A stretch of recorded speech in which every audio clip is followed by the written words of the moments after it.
Hi guys, welcome to Hard Reset Info channel, and today I will show you how to take long screenshot on your Samsung Galaxy Tab A9.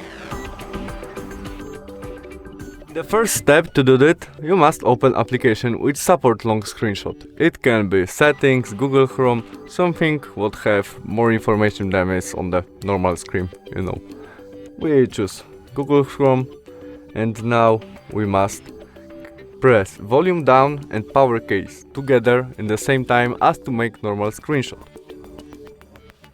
And after that we push this icon, and it is scrolling right now, and more information is adding. It's creating a long screenshot. And when we have as many information we want, we pull that and we have our long screenshot, which is saved in our gallery. And that's all. Thanks for watching. Bye.